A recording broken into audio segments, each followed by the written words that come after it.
నమస్కారం.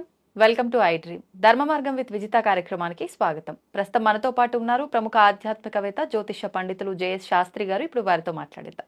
నమస్కారం గురువుగారు. నమస్కారం. గురుగారు, మనకు ప్రతి మాసంలోనూ 2 ఏకాదశులు అనేది రావటం జరుగుతుంది. చాలా మంది ఏకాదశి ఉపవాసానికి చాలా ప్రాధాన్యత ఇస్తూ ఉంటారు. మనకు అంటే పురాణాల నుంచి తీసుకున్నా కూడా, మన పెద్దవాళ్ళు, తాతలు, ముత్తాతలు ఇలా తీసుకున్నా కూడా ప్రతి ఒక్కరు ఏకాదశి ఈ ఉపవాసాన్ని మాత్రం చాలా మంది పాటిస్తూనే ఉంటారు, చెప్తూనే ఉంటారు. నిజంగా అసలు ఏకాదశి ఉపవాసం ఎందుకు చెయ్యాలి? ఈ ఏకాదశికి కూడా ప్రతి నెలలో ఏకాదశులు రావటం కామన్, కానీ ఒక్కొక్క ఏకాదశికి ఒక్కొక్క పేరుతో మొదలవుతుంది. మరి అంటే ఏదైనా పేరుతో మొదలవుతుందంటే దాని వెనకాల ఆంతర్యం కూడా ఏదో ఒకటి ఉండే ఉంటుంది కదా.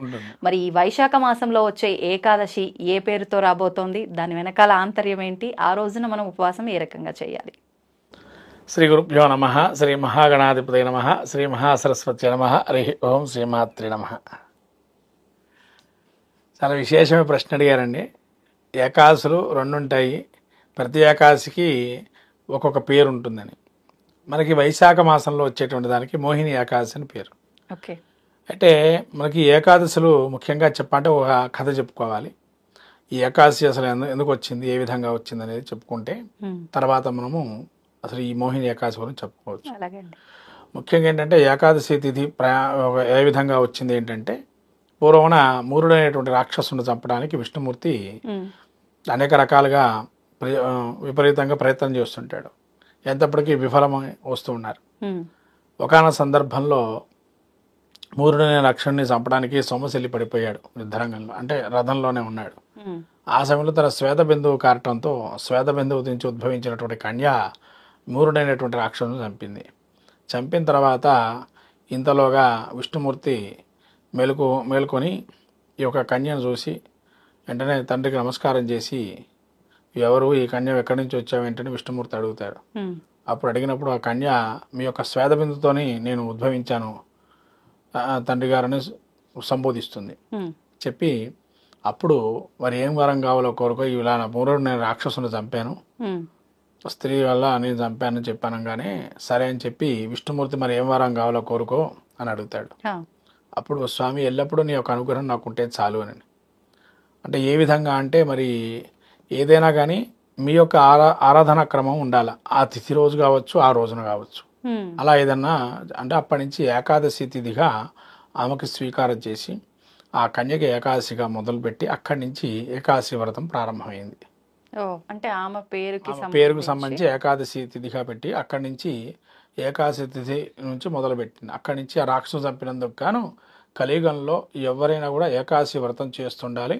అలా ఈ ఏకాదశి తిథిని ప్రయాణంగా నడుస్తుంది కలియుగంలో ఏకాదశి ఉపవాసాన్ని. ఆ పూజా విధానం ఆవిడకు వర్తిస్తుంది. అక్కడి నుంచి ఆ వర్తింపు అనేది అక్కడి నుంచి మొదలవుతుంది. విష్ణుమూర్తికే ఆవిడ అయింది. విష్ణుమూర్తి ఎల్లప్పుడూ ఆరాధన చేయాలి స్వామి అనేది. అందుకని అందరూ కూడా విష్ణుమూర్తిని ఆరాధన చేస్తుంటారు. అవును. అలా ఆ క్రమం వచ్చి అక్కడి నుంచి ఏకాదశి ఉపవాసం ప్రారంభమైంది. అంటే మనకు ఒక్కొక్క ఏకాదశి ఒక్కొక్క విధానంగా చెప్పబడింది.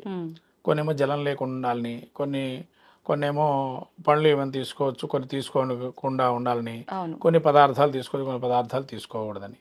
ఇక్కడ ఈ మోహిని ఏకాదశి అంటే మనం ఇది ఎండాకాలం, ప్రతి ఒక్కరి ఆకలి దప్పలు ఉంటాయి, ఆకలి దప్పికలు విపరీతంగా ఉంటాయి. అప్పుడు దేని మీద ధ్యాస కలుగుతూ ఉంటుంది. వెంటనే అది తినాలా, ఇది తినాలా, ఇది తాగాలని, అంటే దేని మీద మోహనం అనేటువంటిది ఉండకూడదు. అలా మోహనం అంటే ఏదైనా కానీ ఒకటి కలిగితే దాని మీద మోహం కలగకుండా ఉండాలి అనేది ఈ మోహిని ఏకాదశి. కటిగా దరిద్రుడైన ధనవంతుడు చేస్తుంటే ఈ ఏకాదశి ఉపవాసం ఉంటే కనుక. ఇంకో విషయం ఏంటంటే, ఈ మోహిని ఏకాదశికి స్వామివారు మోహిని అవతారం ఎత్తారని చెప్పి, ఈ మోహిని అవతారం ఎత్తి రాహుకేతువులకి ఏదైతే వాళ్ళు అమృతోత్పాదన చేశారో ఇదే సమయంలో జరిగిందని, మోహిని అవతారం ఎత్తినప్పుడని. తర్వాత అంధకాసురుని చంపడానికి శివుడు కూడా ఈ విధంగా మోహిని అవతారం ఎత్తడం జరిగిందని విష్ణుమూర్తి. అందుకని మోహిని ఏకాదశిగా పేరు పడింది. అంటే చాలామంది రాక్షసులు చంపడానికి విష్ణుమూర్తి దుష్ట శిక్షణ చేయడానికి అనేక అవతారమే ఈ యొక్క మోహిని ఏకాదశిగా చెప్పబడింది. ఈ మోహిని ఏకాదశి రోజున ఏదైనా మనం కోరిక కోరుకుంటే వెంటనే సిద్ధిస్తుందని చెప్పి మనకు పురాణాలు తెలపబడింది. రుగ్మాంగదుడు కూడా ఒక రాజు, ఆయన ఏం చేశా అంటే ఇదే ఏకాదశులు ఉపవాసం ఉండి స్వామివారి అనుగ్రహం వల్ల పుత్ర సంతానం కలిగిందట. అందుకని ఏకాదశి కనుక ఎవరైనా ఉంటే ఏదైనా అనుకోని ఉంటే కామ్యంగా ఖచ్చితంగా ఫలితం ఉంటుందని ఈ యొక్క మోహిని ఏకాదశితో ప్రారంభమవుతే కనుక చేస్తే ఆ విధంగా అనుగ్రహిస్తాడు స్వామి అని చెప్పి ఈ మోహిని ఏకాదశి నుంచి ఎవరైతే ఉపవాసాలు ప్రయాణం మొదలు పెడతారో వాళ్ళ సంతానం కావచ్చు, ధనపరమైన చిక్కులతో ఉన్నవాళ్ళు ఖచ్చితంగా ఉపవాసం ఉండి ఈ దీక్షగా చేస్తే కనుక ఖచ్చితంగా కలుగుతాయని చెప్పి చెప్పబడింది. అందుకనే మోహిని ఏకాదశి చాలా అంత ప్రాముఖ్యమైంది. ఇప్పుడు అంటే వచ్చే ప్రతి ఏకాదశికి ఉపవాసం చేయాల్సి ఉంటుందా? అలా చేయాలనుకున్న వాళ్ళు ఈ రోజు నుంచి ప్రారంభించాలా? లేదు అని అంటే కొంతమంది సంకల్పం చేసుకుంటారు కొన్ని వారాల పాటు అట్లా అని చెప్పి, అలా ఏమైనా చేసుకోవాలంటారా?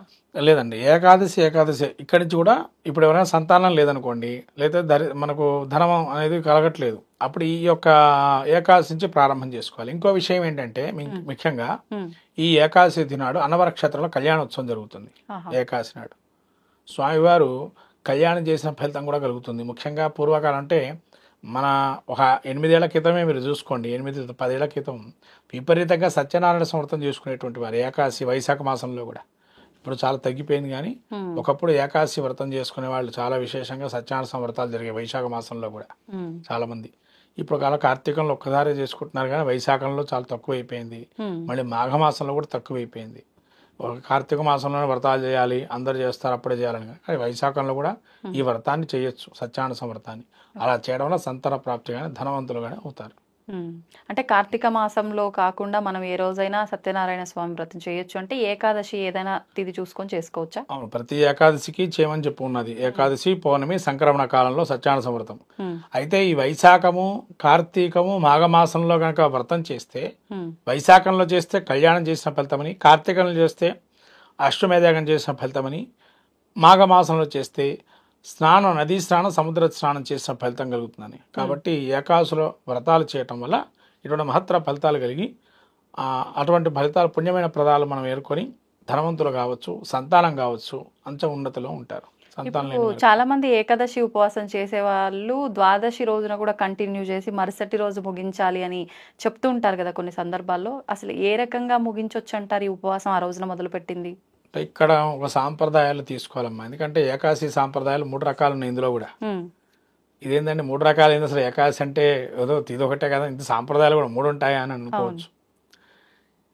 దీనిలో ది బెస్ట్ సాంప్రదాయం ఏంటి అనేది చెప్పలేము. ఎందుకంటే కొంతమంది ఏమో ద్వైత మతాన్ని ఆరాధించేవాళ్ళు, కొంతమంది ద్వైత మతం అంటే ఇక్కడ అద్వైతమేమో శంకరాచార్యులు, ద్వైతమేమో మధ్వాచార్యులు, విశిష్టాద్వైతం రామానుజాచార్యులు.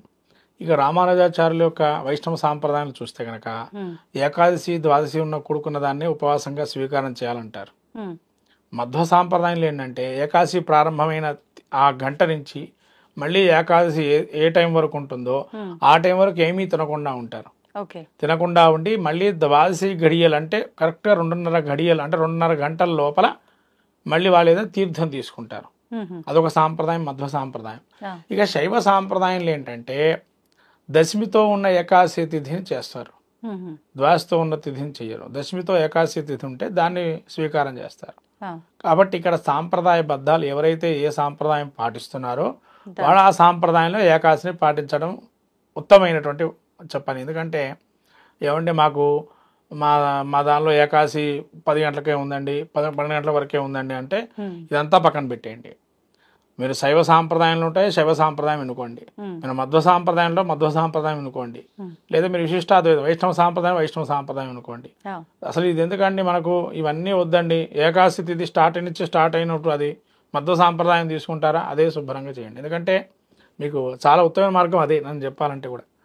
ఎందుకంటే ఏకాదశి తిథి ఏదైతే ఉంటో ఉపవాస దీక్షగా ఉండాలన్నారు కాబట్టి ఏకాదశి తిథి మొదలైనప్పటి నుంచి మళ్ళీ ఏకాదశి వరకు ఏం తినకుండా ఉండాలి. అలా చేయటమే ఉత్తమమైనటువంటి మార్గం.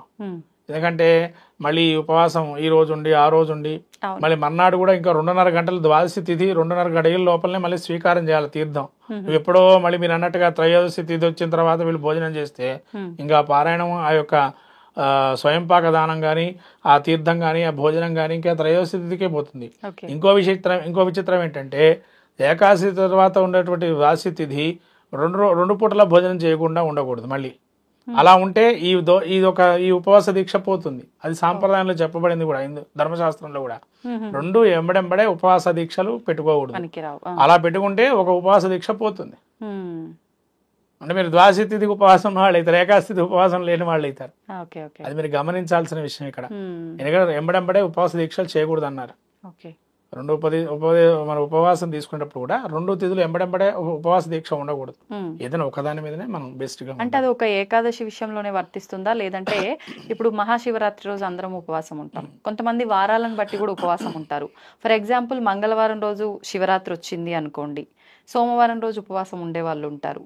లేదు అని అంటే శుక్రవారం వచ్చింది అనుకోండి, గురువారం ఉపవాసం ఉండే వాళ్ళు ఉంటారు. అట్లా చూసుకుంటే 2 రోజులు ఉండాల్సి వస్తుంది కదా, అప్పుడు కూడా వర్తిస్తుందా? అక్కడ చూస్తే గనక ఉపవాస దీక్ష చూస్తే అక్కడ ముఖ్యంగా మనం మహాశివరాత్రి తీసుకున్నారు. మీరు మహాశివరాత్రి తీసుకుంటే అసలు ఏమీ తినకుండా ఉండి పండ్లు తినడమే మనకు. నెక్స్ట్ రోజు ఖచ్చితంగా ఉపవాస దీక్ష తీసేయాలి, విరమించాల్సింది. మీరు ఇంకా ఏదున్నా పనికిరాదు, ఎందుకంటే దీక్ష పోతుంది. నెక్స్ట్ రోజు నువ్వు ఉన్నా కూడా ఇంకా ఆ రోజు దీక్ష పోతుంది. అయితే శివరాత్రి మానుకోవాలి. అమ్మా అట్లా ఎట్లా? అలా కాదు కాబట్టి శివరాత్రి ఉండాలనుకున్నారు కాబట్టి నెక్స్ట్ రోజు ఏకభోక్తం అంటే ఒక పూటనే భోజనం చేయాలి, రాత్రి టిఫిన్ చేసుకోవాలి, ఇక మామూలుగానే అల్పాహారం ఏదైనా తీసుకోవాలి. ధన్యవాదాలండి. నమస్కారం.